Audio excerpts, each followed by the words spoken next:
Is that better? No? Okay, how's that? Okay, we have an echo. Good evening. Thank you all so much for coming. Welcome to the Brecht Forum. We expect to enjoy an evening of, I always call these interactive conversations, insofar as Frank and I will engage in a conversation which we will then open out to our audience. It's great to enjoy these kind of exchanges that are thoughtful, sometimes provocative, challenging, and certainly the contents of this book lend themselves for this conversation to be all of those things. So, Professor Frank B. Wilderson III, who is he? Who is this man? Well, he was born of a Professor Pops and a mama with a master's. He sported an embryonic afro, carried cosmic-sized crushes on superfine sisters who just happened to be the president of the Black Student Union. He got himself a free business card when he was at the tender age of 12, and on the card it had Mr. Know-It-All. He went from all-white school days to militant pre-Mandela South Africa, when black folks' inhumanity was legislated by the cancer of apartheid. He joined Umkhonto-we-Sizwe, the armed wing of the African National Congress, had a gun held to his head, witnessed firsthand the atrocities heaped on melanin heads, and questioned the movement, what it meant to be an activist, the black struggle both globally as well as in South Africa, and Nelson Mandela's relevance to black South Africans' liberation. He is anything but Incognegro, which is the title of this powerful book. And this award-winning author and poet is live and very present with us tonight. Welcome, Professor Frank B. Wilderson III. Coming up.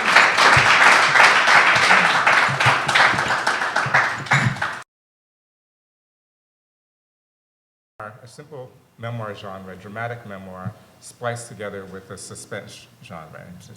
It's a story that oscillates between South Africa in one chapter and my life working in above-ground structures, and also what it was like working clandestinely in a very difficult period in South Africa, a time when half of the members of Umkhonto-we-Sizwe were continuing on with the struggle and the other half were being demobilized. So at the level of a straight story, I hope it works in an engaging and often exciting way.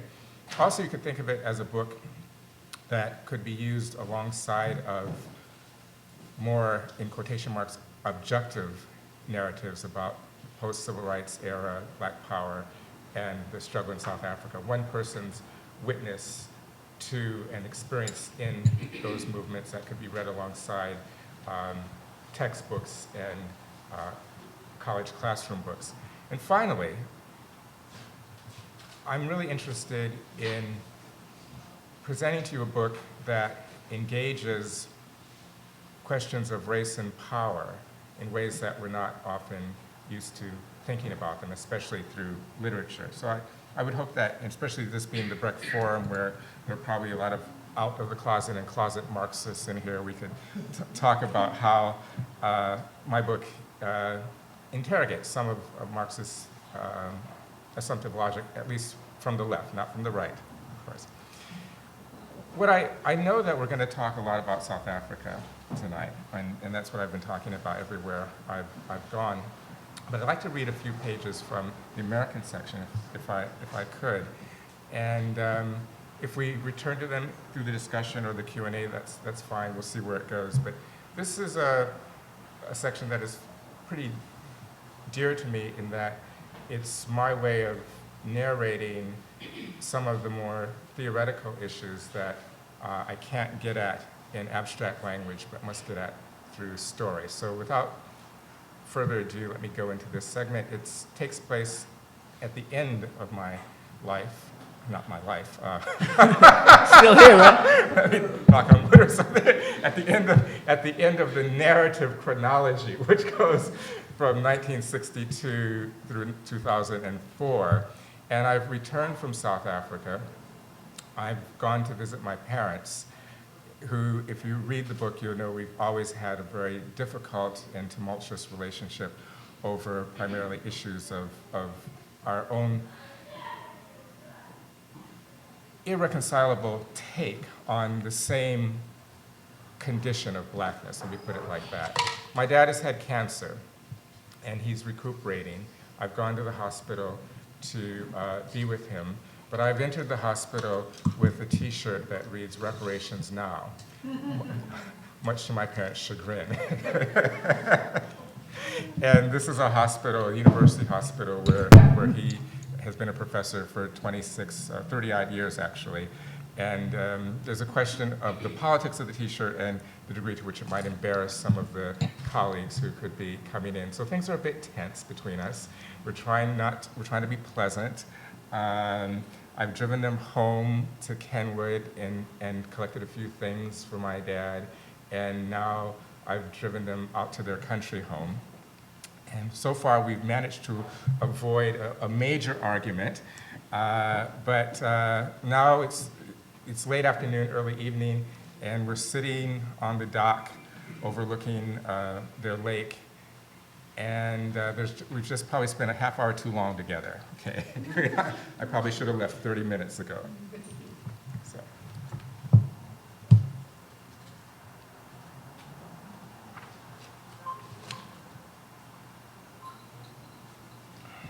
And raise a hand if my voice goes down, you can't hear me, please.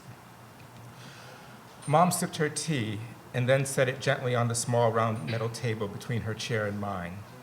To my right sat Dad, indulging in the Scotch whiskey the surgeon said he could imbibe only by watching someone else drink. But I had only Merlot in my glass, and he couldn't possibly watch someone drink wine in lieu of whiskey. From out on the lake, or deep in the reeds along the shoreline, the loon kept cooing, a soft, throaty murmur, coaxing our memories from us. They wanted to skip you up at Kenwood, do you remember? Mom asked. From 2nd grade to 4th grade, always asking if they could skip you up. You were never really interested in my life in South Africa, I replied with my memories, as though they were the answers to hers. It's going to rain, Dad said. You can always tell by how the water moves, like the Mississippi when I was coming up. Yes, we might have a thunderstorm tonight. Like figures in a fragile tableau gathering, we sit and sip our drinks and look out at the lake.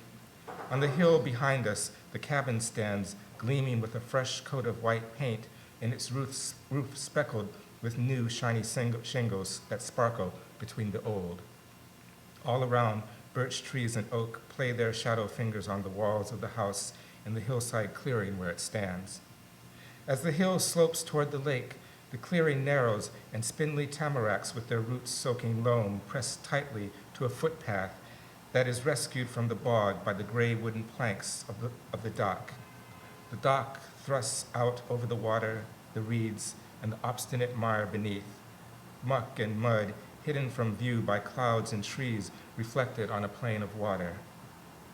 Like the crossbar of a capital T, it fans out to the left where we sit and sip our drinks and look for the loon, and to the right, where a small boat is tethered with its engine sticking out of the water like a stiff tail of a hunting hound.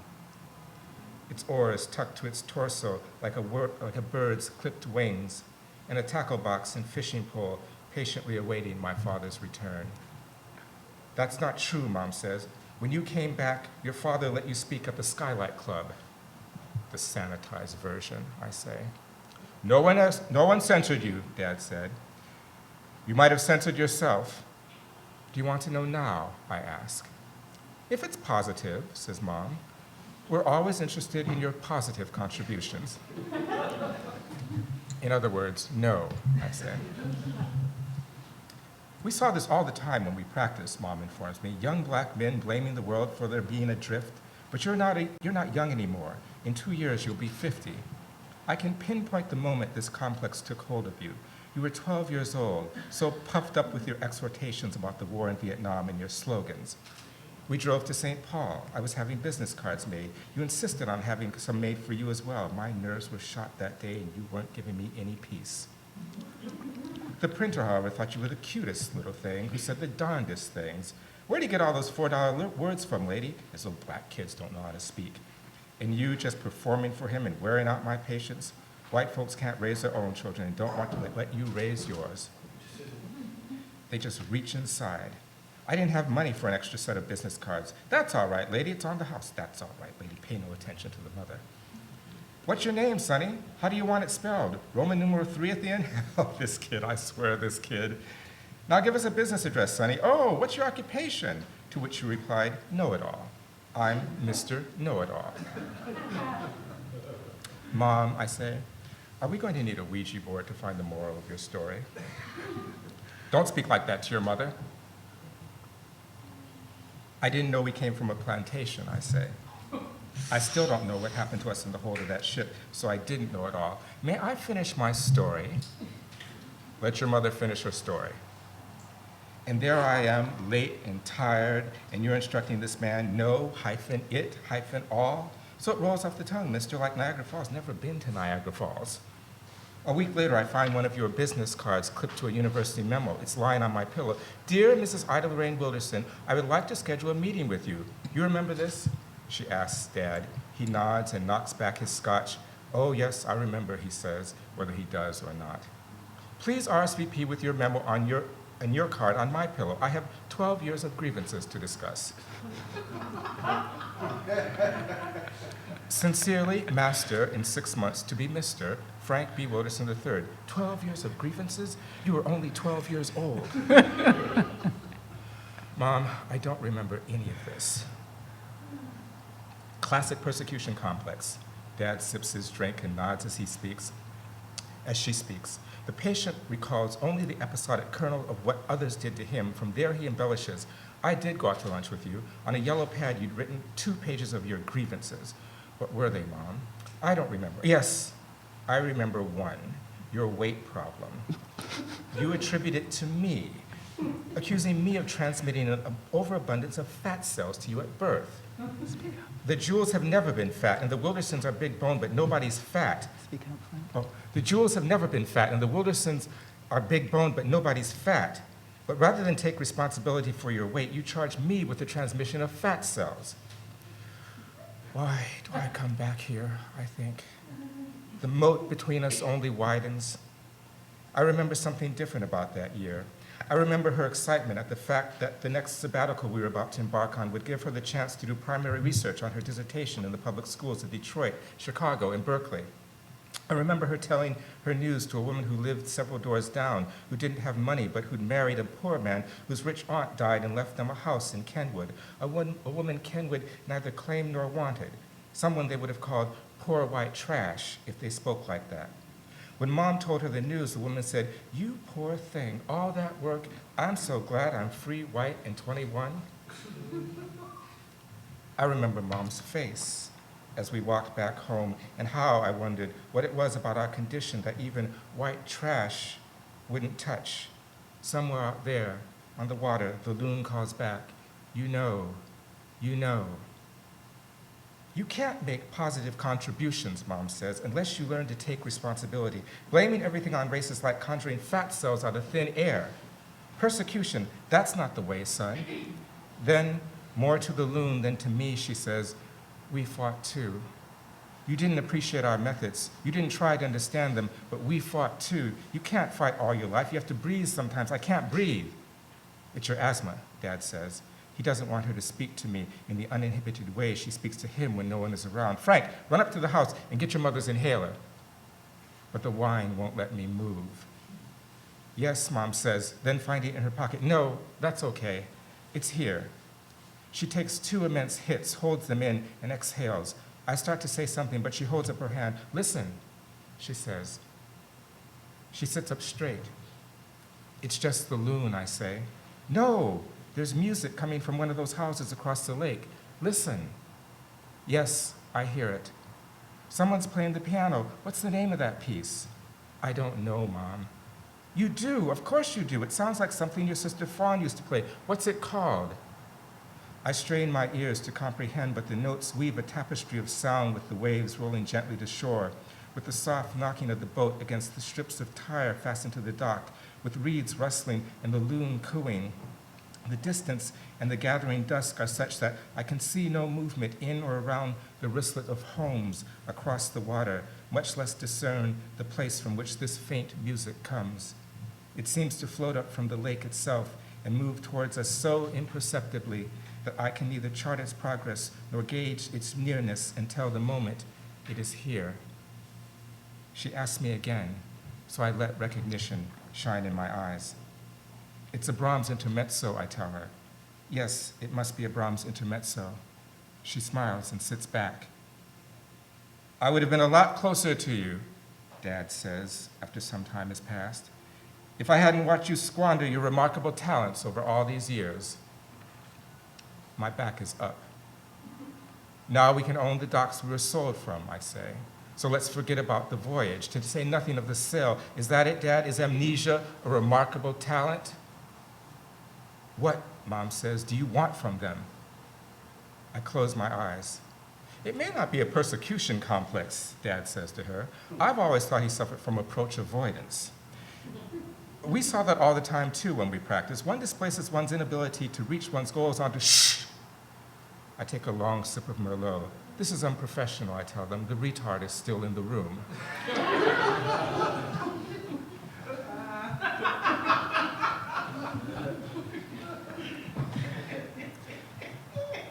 Dad removes his eyeglasses, presses the hand that holds them to his lips, and observes me.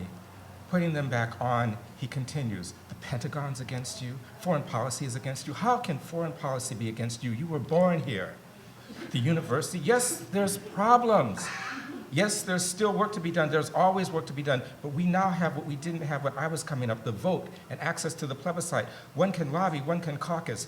One can stand on the Nicollet Mall, I'm thinking, with a tin cup and a cardboard sign reading, Ninja Turtles killed my parents, need money for Kung Fu lessons. Kung Fu lessons, he says. What the devil are you talking about? Do you still smoke marijuana? I was daydreaming, more like not listening. The caucus, the plebiscite, the lobby at the Biltmore, I heard you, Dad. Approach avoidance is the diagnosis of someone who feels or feels he can't act in a perfect world, Dad says. Have you ever considered that your political theories, your critique, is an excuse for your not reaching your goals? I've been writing for years, Dad. He upends the dregs of watery scotch and melted ice into the lake. Writing what? He pours himself another. You never finish. I don't know how a black story should end. Then don't write a black story, Mom is saying. Write a story, but get the writing done. All that money on a Dartmouth education, not that we minded.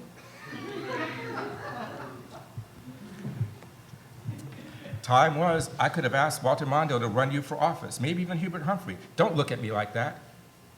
Like what, Dad? That smirk. I'm not smirking, Dad. I never smirked at my father, he says. I'm not smirking. Compromise and acquiescence, he says.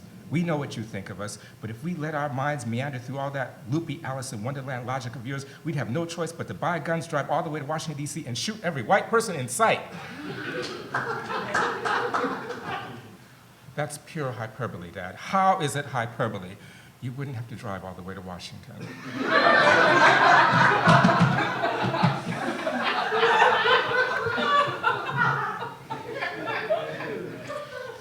He shakes his head. You have a warped sense of humor, Frank. Mom slaps her legs. Where did we fail you? You didn't fail me, Mom. You never had the power to fail me. Never had the power, she says.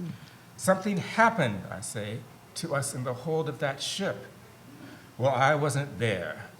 She is on her feet now. What do you want from them? A proper account, I say. What would that look like? Who? What would that look like? An execution, I say. Whose? Dad insists. Everything, I say. You should want that too. Don't try and guilt trip us, Mom says. How can I guilt trip you? You're a victim too, Mom. I am not a victim. Look at that house. Turn around and look at it. I don't need to look at it. And our farm on the other side of the lake. Look at it, she says. Nearly 200 acres. No victims here. If you've learned nothing from the civil rights movement, I'm sorry for you. But check your bags before you get on board, because all that excess baggage is yours, not mine. Keep on, she says as she brushes past Dad and me, and they'll give you that execution. She turned up the dock. Dad rose as well. She lights candles for you, he says. Each year you survive your rash enterprise, she lights a candle for you. Bring her glass and come up. I'm going to stay out here for a while. turn over the chairs or bring the cushions in, it might rain. I'm going to stay out here. I look up at him and said, do you remember? We had no compass or clock. Well, now you know what time it is. He followed her. I did not turn to watch them go. Supine in our sustenance and shit, I said. Watch your mouth. The dock rocked with the weight of their frustration. The living stretched out with the dead, I shouted. There was still no reply. I sat tideless and still, my back pressed to their departure. There was still no reply. I cannot say when the music ended, only that it had ended. The setting sun was so low, it silhouetted the bungalows on the opposite shore, and it mattered not whether the loon was far beyond my depth of field or in the reeds nearby, for its voice was inside of me, admonishing me, leave them alone, leave them alone. Turning around, I said, we are worthy of our suffering. A light wind gathered on the water and chilled my arms. In the clearing on the hill, the cabin stood mute. No smoke plumed from its chimney. Shadows climbed up its walls, but they were the shadows of birch and oak, not the shadows of my parents' approach. And below, the path through the spindly tamarack above the marshland surrendered to the last seeds of daylight. Fold upon fold of quiet wave pushed forth, knocking the boat gently about, as though from their footsteps on gray wood. Thank you.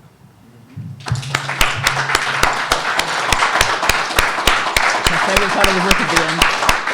My favorite part of the book at the end. Okay, so look at the ways in which the experiences that you had in South Africa and the struggles that you went through are mirrored very specifically in the struggles right here in America, and that they weave and intertwine both politically, spiritually, emotionally, and psychologically, so that we don't have a straightforward linear conversation. Sure. So, but since you started in America, I just want to take you back, and if we can frame the conversation for the audience and talk about your beginnings with your mother and father.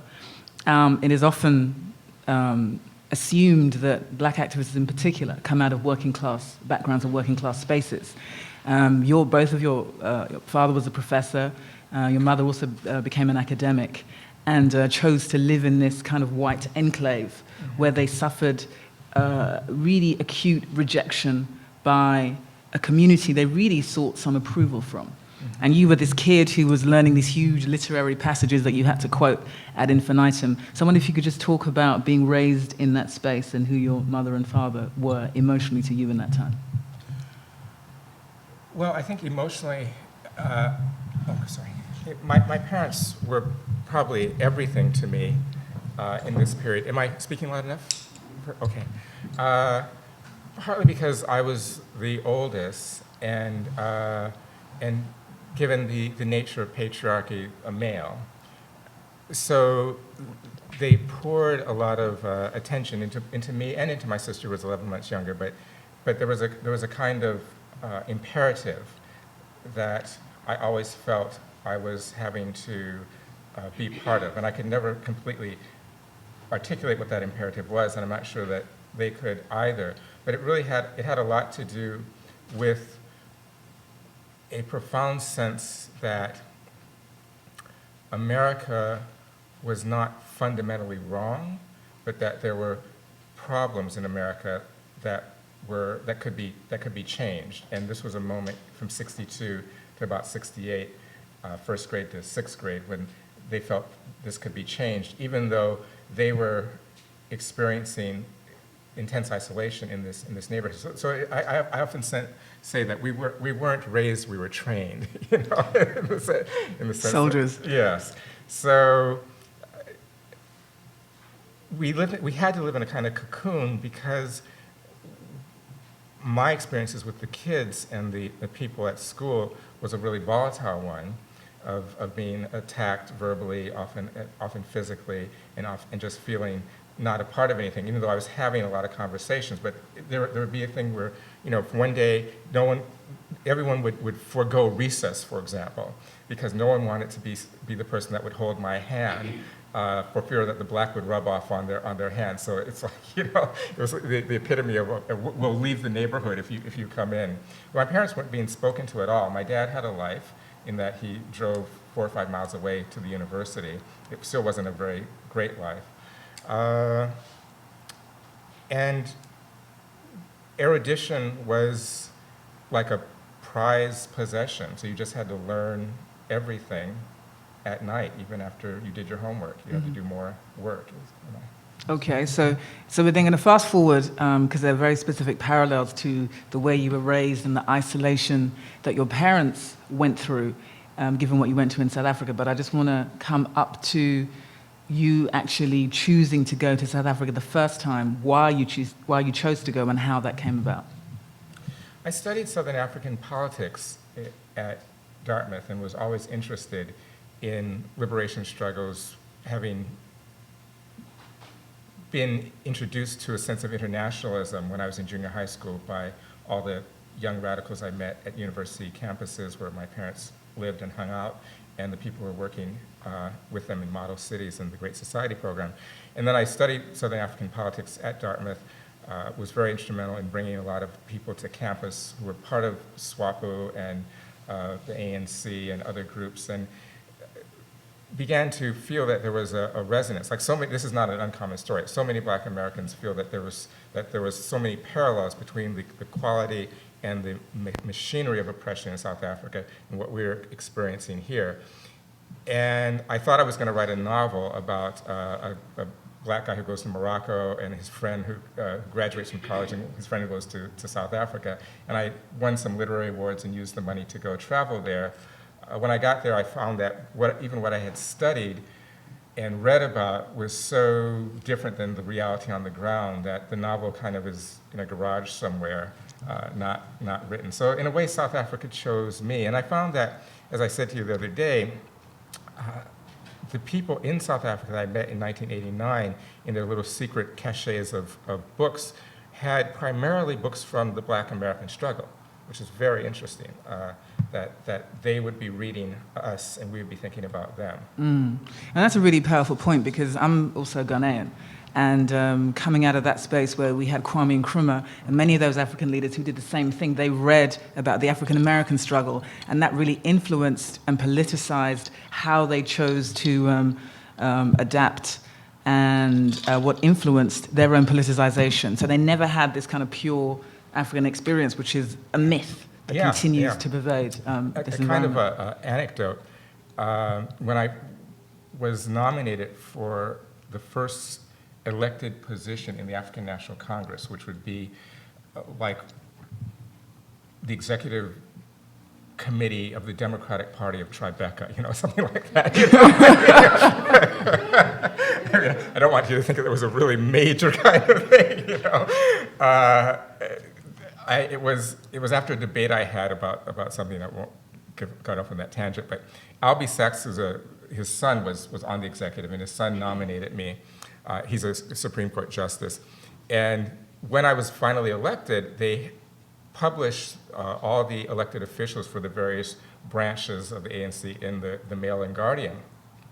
And one of the things that he wrote about me in my little bio was that I was a Black Panther. I said specifically told him that two things, which is in the book, that I used to go to the Black Panthers after school liberation school between the ages of 12 and 14, you know? And I also told him that if you weren't 16 in the Berkeley office, that you could not be trained with guns in the Panthers office after they did the political education. You had to actually go home unless you got a note from your parents. I could never get that note. So I had told him that I was not. I said, how did you? I said, I never said to you I was a Black Panther. I said, I hung out at the offices all the time and went to these things. He goes, yeah, I know. I said, but you wrote that I was. He says, but it's good propaganda, So then you said that you arrived in South Africa and the reality was so different than what you thought. So I want you to talk about what you thought and describe the reality that you found and the differences between the two. A little illustrative anecdote. There's a commercial that Black South Africans really despise from the department store called Sales House. And it does about a 7-second shot of Africans, a man and a woman, from every part of the continent, and this in their traditional garbs from whatever part of the continent they are. And so, and the music is from that traditional space. Now, at the last moment, they show the South African couple, and they're dressed in like, Gucci shoes and Pierre Cardin suits and everything. They say South Africa, So the thing that I'm trying to say is that for some reason, because I'd done so much of my work about Zimbabwe, and only about a third of my college work was on South Africa, when I painted a picture of the actual cartography and what the buildings and everything look like, I painted a rural picture. And South Africa is an urban environment. Absolutely. So Well, Johannesburg. just seeing that, that this was not Zimbabwe, it was not Mozambique, it was not the places that I had really thought it was, and that there was so little vegetation. Most of the people lived in an urban setting, which is one of the reasons why the revolution was so difficult, because the village life had basically destroyed and deracinated. Mm-hmm. And negotiating my way in cities that reminded me of my time in the Soviet Union in the 1970s, like a second world city, when I had expected to encounter the image of Africa in a way. One of the things that I think is really powerful about the book that stands out very clearly is the degree to which your parents were dealing with this world that they really wanted to belong to, but were clearly outsiders in. And you seem to be seeking a place where you were not the alien in that group. And I wonder if you could talk about, in that sense, how Umkhonto we Sizwe became this kind of dysfunctional but still family to you. There was a very beautiful window for me, which was 1989 through perhaps April 10th, 1993, when Chris Hani was assassinated, even though I didn't know that the window was closing. And this was I didn't know the window was closing really until the end of 93, when Nelson Mandela unilaterally completely demobilized Umkhonto we Sizwe in a ceremony in Soweto. And what I mean about this beautiful time was that I was someone, I had come from Columbia, I'd studied, I was in an MFA creative writing program and was going back and forth to South Africa. Going to live there was a kind of fait accompli, where my ex-wife said, why would I stay in New York with an apartheid state, when I have one South Africa trade one for another, and she just left. So I went there, but I came there with having gone through a really wonderful cultural studies project that Edward Said and Jean Franco ran at Columbia. And people were starting to read Antonio Gramsci, but just beginning to read him. And I had read all 500 pages that were translated and was teaching a course on him. And what I found was, in this moment, the ANC, the radical elements of the ANC were still hegemonic and still determined, A, to push for revolution, and B, to mobilize South Africa as a free state to push for greater delinking from the global political economy with the rest of Southern Africa. So committed to not just the revolution in South Africa, but committed to the revolution for the rest of the region, which meant that there was an internationalist kind of perspective and opening. It's like, you can do political workshops on Gramsci, we're interested in that now. You can help us with doing work in the squatter camps. You're black and you're anti-capitalist, and you're willing to work, and we want you. Once Hani was killed, that closed down, and questions of kind of cultural authenticity came in, as opposed to questions of political solidarity. And that's when I found myself not belonging anymore, as being thought of in this whole, the book opens up with a reporter telling me that Nelson Mandela thinks I'm a threat to national security. Yeah. So let's just pick up on that cultural authenticity and political solidarity. Elaborate on that and break down what that meant. Okay.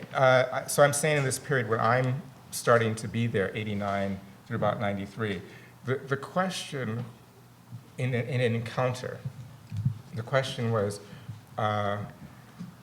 what are your assumptions about strategic rigidity or strategic flexibility? In other words, are you a moderate who is strategically flexible in the way that Edward Said once said to me, Arafat is?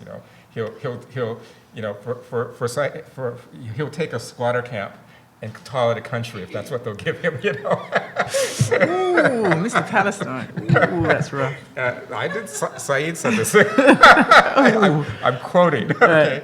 So, in terms of your revolutionary perspective, are you strategically flexible? And Antonio Negri, talks about this. Or are you strategically rigid? In other words, do you want the means of distribution in capitalism to be democratized so that everyone can have access to a fair job and fair housing, et cetera, or do you want the means of production to be taken away from capitalists and the whole system restructured? So that was the level of the conversation, right? And people found themselves in various camps because of that.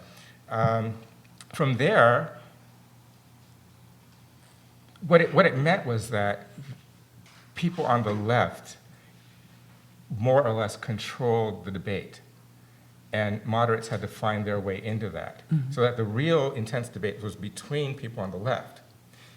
Once Hani dies, and I'm just personifying this moment, there are many factors that go into this moment, then your relevance, your capacity to belong is based on some other factors.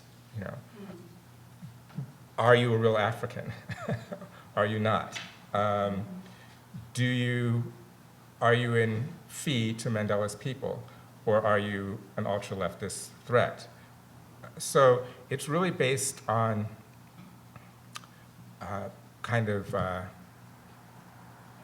brute power and imaginary forms of kinship, which are not things that I'm alive to. And so you said that Nelson Mandela considered you a national threat. How did that come about, and in what way were you defined as that?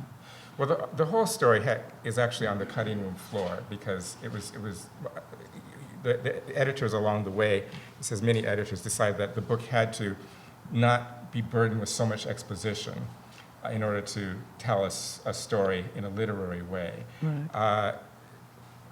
But I can say, just kind of hitting the high points, from 93 through the end of, forever, but 93 to 95 was a very intense period where people who had been disobeying the order from Mandela to engage only in peaceful, nonviolent tactics and to not propagate the actual takeover of the entire political economy began to either stand their ground, which were very few, or run for cover. In other words, jump ship and come over to the moderate side, so that they could have jobs in the new South Africa. There was a lot of purging, there was internecine violence in the ANC going on. And so I was not one of those people. I was going around to various universities giving speeches, which, as you see in the book, I was accused of inciting riots and things at college campuses. I'm happy to take the blame for that, but completely false. The comrades themselves had planned this. And Thabo Mbeki, who later became the president, was one vice president, and de Klerk was another vice president. And they both had intelligence portfolios. Very weird situation in which the new NIA, equivalent of the CIA, became this thing between insurgents that I had worked with, who were now going over to the government and not pushing for revolution, and old Afrikaner special branch people formed one intelligence agency together. Absolutely bizarre. And what they decided, people had just been killing each other several months ago, right? Now they joined forces. Yeah. What they decided is that they shared a common kind of enemy, in that this special branch had an enemy on the far right that they had to neutralize. And the former agents of Umkhonto we Sizwe had an enemy on the far left that they had to neutralize. I was giving papers on overaccumulation crisis, so complicated I can't even rehearse it here anymore, but someone broke these things down and rewrote them for Thabo Mbeki's people, and I got put on a list. They then went around doing surveillance, opened a dossier, began to decide how they were going to be dealt with. And they made a really interesting but stupid mistake in which they sent 2 Afrikaner agents to the University of Pretoria, which, if you know South Africa, is an Afrikaner university. And they asked about speeches that I had given at Pretoria, where SASCO, the left-wing student organization, didn't have a base. So I had never been there. I don't speak Afrikaans. There's no reason for me to ever have gone there. You wouldn't have been invited either, frankly. I would never be invited. And this head of the student government had a change of heart, where he wanted to be in a moderate capitalist society and wanted to jettison his right-wing Afrikaner past. So he was very upset that 2 state agents would come to him and ask him to help them with their investigation of a university lecturer. And he called the Mail and Guardian and told them this, Stephanus Brummer. So Stephanus Brummer called Joan Kankla, who was actually the head of this joint National Intelligence Agency, and began to talk to him as though he, Stephanus Brummer, the reporter, had all the information on this activity. He didn't really have anything except this one thing from this young student. And Joan Kankla broke down and said, yeah, well, Wilderson's on this list. We have to invest. He's going to risk us not getting any investments from foreign capital, and Nelson Mandela thinks he's a threat to national security. So, wow. That's an extraordinarily long story for what was a really small thing. Yeah. One of the things that's very thought-provoking in the book is Nelson Mandela is really considered a global hero and considered to be the example that African leadership should follow. Now, for me, having made programs in South Africa, I've always fundamentally disagreed with that and thought that his leadership and the manner in which he came to so-called power represented the most significant threat to the future of African leadership. That was my perspective based on my time there. You said in your book that the great thing would be for Nelson Mandela to get power and then die of natural causes. Yeah. So just in explain 2 weeks' that. time. In 2 weeks' time. Explain that. Well, I had a little bit to drink, It was 1989. He was still in prison. We didn't know he was coming out in February of 1990. And I was at a braai, as I said on your show the other day, and a braai is a barbecue. Cookout. A cookout, okay. And we were just talking politics. So a lot of different people, from Tutsis, gangsters, to nurses, to students. And one person happened to be in a clandestine unit that I would end up working with. And I said that his track record at the level of his political interventions, what he wanted, how he imagined the world, would be detrimental to a communist takeover. But his narrative of someone suffering, on the cross for 27 years in prison would be something that would be actually worthwhile for anyone who could use it. The problem would be for him to go around speaking his own mind, which we couldn't use. Okay. Some people are laughing, right? So no one actually thought that was funny. Okay. Including in this room. But I completely miscalculated the social encounter, because I thought that we were all talking about the best strategies for a takeover, not just the best strategies to get the vote. And so one of the things you say is that Nelson Mandela essentially sold out the possibility of any real liberation on behalf of black South Africans for a piece of tainted power, and I wonder if you could elaborate on what you meant by that. Because it's a memoir, and I must say this, I would hope that people, even though everything I say in the book is true and my perspective is the correct one, there is no other perspective. There is no other perspective, right? This is the one single total truth. Yes. To augment this Bible, you should just do a little more reading on your own, But because it's a memoir, it's a literary text, I have to personify very complex theoretical and political discourse that in my other writing, I would use a bibliography of 150 different books to explain.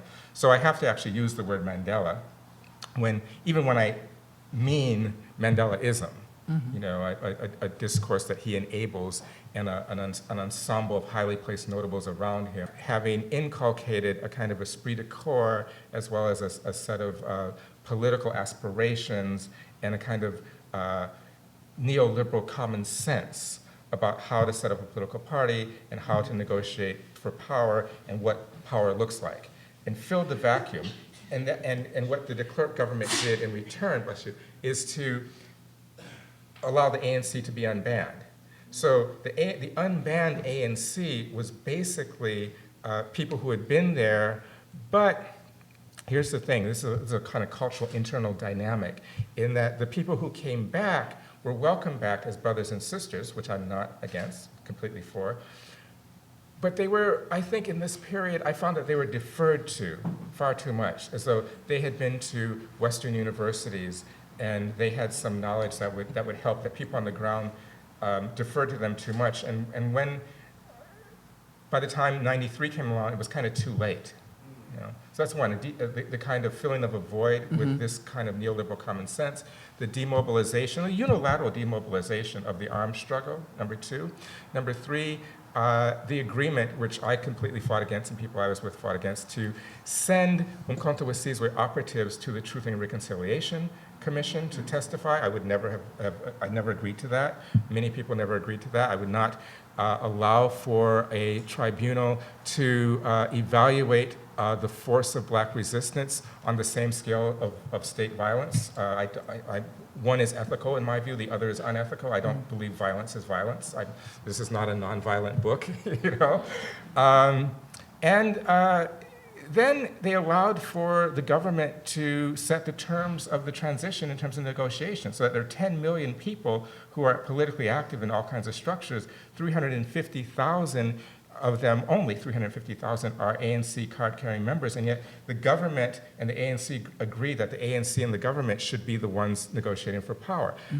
If the state has the arms, and the state has the capital, and the state has infrastructure, we have mass mobilization. We can't give, we don't have that in our back. So we can only even the score by bringing our people to the table and making the state negotiate across the board with us, as opposed to having them pick out and us agreeing what is politically legitimate. The last thing is that they split the negotiations. Some people negotiated for political power, while Thabo Mbeki's committee negotiated for economic power, and Thabo Mbeki gave away the store. And when we were speaking about this before, I said this was very similar to when Jesse Jackson ran for the presidency and gathered this whole constituency around him and basically gave it away to the Democratic Party. It's also really important to show how it's similar to other African nations who did exactly the same thing. And the degree, I'm going to ask you a bit about how this transformed you as an activist watching that process go through. Because there's this perception in the West, and certainly I found it in different parts of America, of African struggles as this monolithic space, that even within the ANC, there were very specific fault lines, and there was not one global ideal. Mandela was not necessarily considered the right leader for that time. There was a major struggle between whether Chris Hani should lead based on those goals versus what Mandela would lead on those goals. That is similar to what's happening in Zimbabwe between Robert Mugabe and Morgan Tsvangirai. And you see other African countries where there is this wholesale re-emerging of exiles who come out of Western universities, to whom the people on the ground who've been raised and born and been in that space must show deference. Yes, and it's I call it a black colonialism. It's a way of ensuring that there's a certain type of power is maintained that has nothing to do with the will of the people. So then that's very good. That's exactly what I was trying to say. Nothing to do with the will of the people. And so then having gone through that, where you were part of the will of the people who really sought to be independent. They were not seeking to be dependent on a Western structure that was this bogus union between de Klerk and Mandela with Nobel Peace Prizes and all that kind of bullshit. I didn't say that. Floating around. They're taping. So then, who do you, as an activist, coming out of an environment and an America that was middle class, that had these ideals, where you were an outsider and an alien, going into a space where you become part of an armed struggle, and are looking for a place to belong and have a free space to articulate your ideas, to this moment when Mandela does become the one who holds the quote-unquote power. Who do you become as an activist, and what does it lead you to think about the significance of black struggles in that space? It's a difficult question. Sometimes I'm bitter. Sometimes I'm cynical. I ultimately believe that the sellout and the overwhelming sense of defeat is so crushing that one wants to go away and get another bank job or something like that. Just why do this anymore? Like I'm at this period I'm 40 years old and 96, and it seems to have been a pattern since the Black Panthers, and I'm worried that this pattern is inevitable. And why do anything? If it seems that anti-Black forces combined with capital feel like they're timeless. But as a theorist, I understand that they are constructed, and so they can be deconstructed and torn down. So there's a kind of ebb and flow of retreat, and then maybe this book is a kind of reemergence in that sense. But I become more watchful, much more careful about what kinds of struggles I'm going to jump into, because up until that point, anything that's kicking off, for anybody, I'm there, right? And I'm not like that anymore. I feel that I remember teaching and trying to get Assata Shakur on the curriculum in a multicultural faculty, and trying to get James Baldwin's The Evidence of Things Unseen on the curriculum. And this is Baldwin when he's about to die, and he's thinking of the Atlanta child murders, and he just has, I call it an unflinching paradigmatic analysis. It's like America's a shithole. It's not a place where there's discrimination and things can be worked out. It's fundamentally wrong. It has no right to exist. And I can't get that book on the curriculum because the tyranny of hope at the table, Tyranny of hope. Yeah, yeah. The tyranny of hope at the table is demanding the fire next time. They're demanding that this is the Baldwin book that they want for students, and this is after South Africa. And at that moment, I'm like, okay, I'm not gonna go into these spaces and just beat my head up against the wall. I've got to leave some writing behind, some witnessing behind, some theorization of this particular kind of thing, and do the work that I can do. But yeah, I saw in the ANC how, here's one thing I saw. I saw that, and this is what I was trying to get to at the episode that I read. In narrative itself, just the ideology of narrative as a genre, before you write anything down, is based on this notion that a story begins with equilibrium, the story goes to disequilibrium, and the story ends with equilibrium. And Black life is disequilibrium, more disequilibrium, and ending with disequilibrium. And that's what it means to be Black. So narrative itself is structurally anti-Black, and even the form is racist. Damn. Yeah, even the form is racist. Because there's a hydraulics of resolution and a hydraulics of the demand to resolve. And I'm saying to these people, you want you want your Negroes with bare feet and grass skirts, and just slap happy. And Baldwin is dying, and he's writing this, and inside the ANC, when Mandela takes over, I see that white voices become disproportionately hegemonic to their numbers. I was never against white people in the ANC, but I'm against the vision of people who have something to salvage being in the forefront of thinking things through. They should just subordinate themselves to the black agenda. But isn't that's the issue with white supremacy, either by illusion or by reality?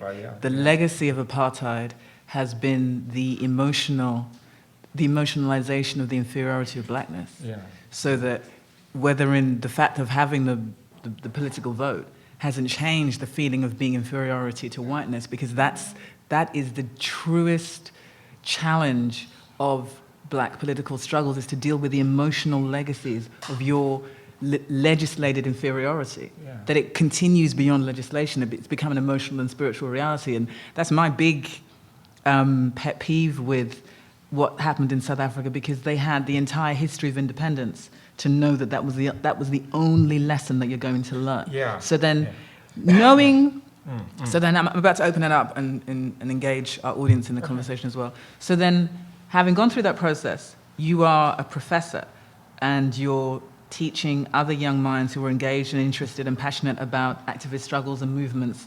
So what is it you are trying to convey to them that moves the conversation beyond helplessness, the tyranny of hope, or just getting involved willy-nilly?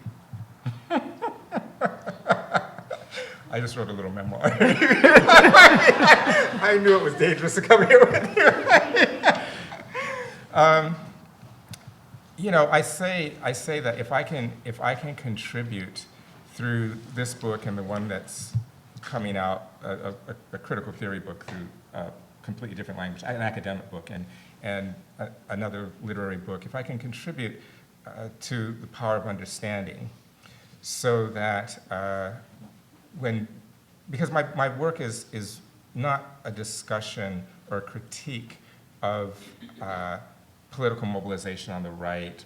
It's really a discussion, a critique of political mobilization and thinking on the left. Mm-hmm. It's a critique of the